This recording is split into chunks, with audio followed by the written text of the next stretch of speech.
नहीं भैया, हम तमाम श्रोता समाज के संजय पुरवैया की तरफ से जय भीम नमो बुद्धाय।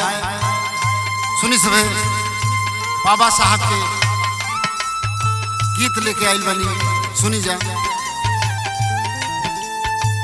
कि कैसे भुलाती हो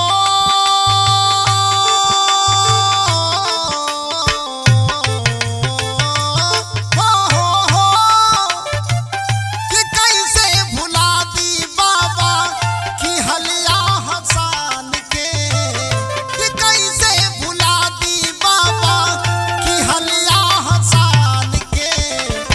भगिया जगा जी दिहला लिखी संविधान के, भगिया जगा जी दिहला लिखी संविधान के।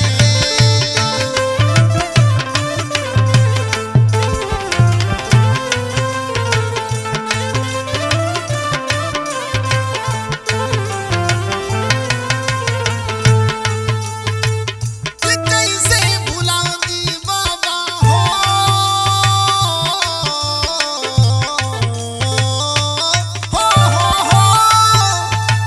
कि कैसे भुलाती साहब लिखलिया हसान के, कैसे भुलाती साहब की हलिया हसान के।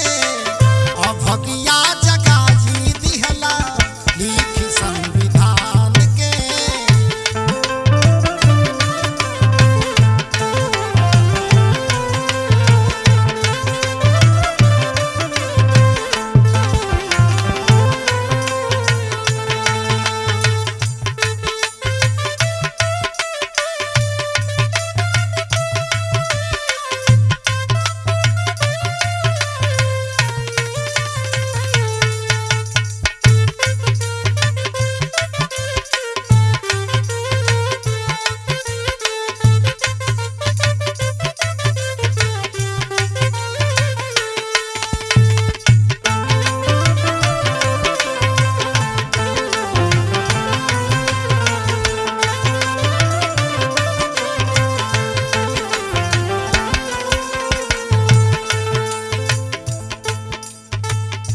समता मनवता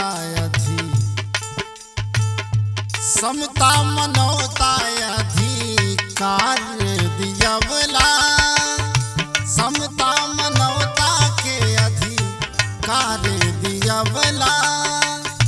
शोषितन के नयन ज्योति बनवला।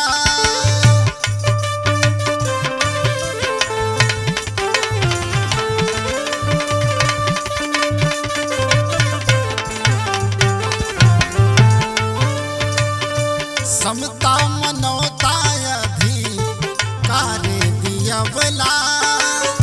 शोषितन के नयन ज्योति बनियवला। अंधकार के मिटवला देके हो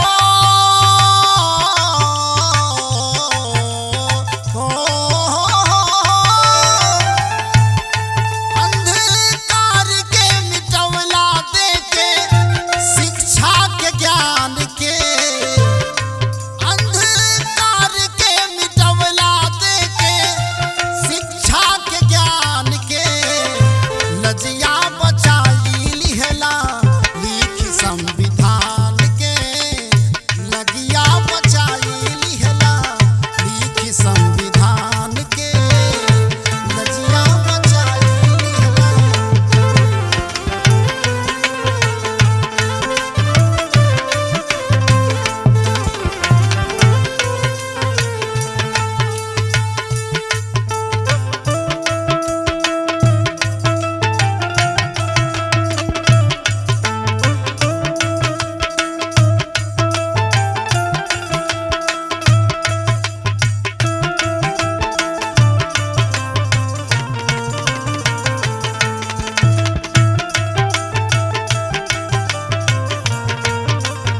रहिया बताई।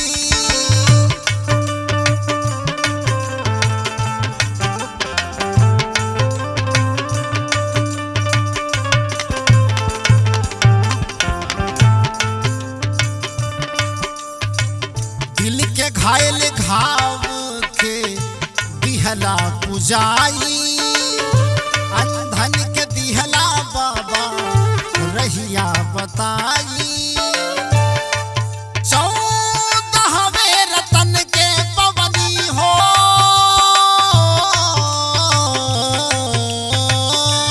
हो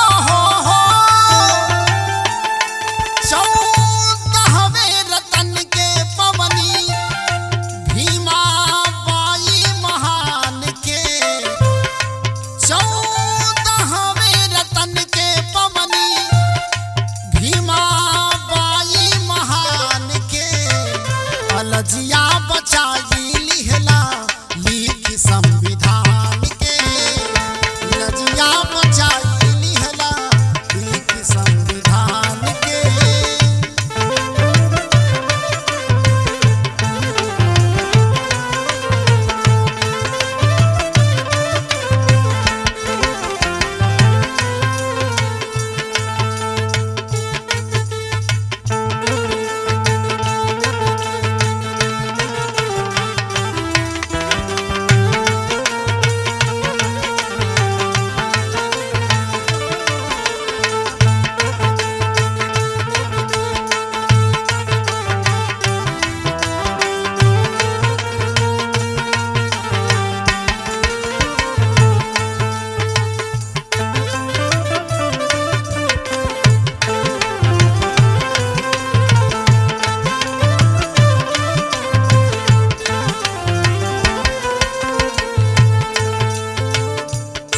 छूत भेदवा भाव मिटवला, मन अपमान से ऊपर उठवला।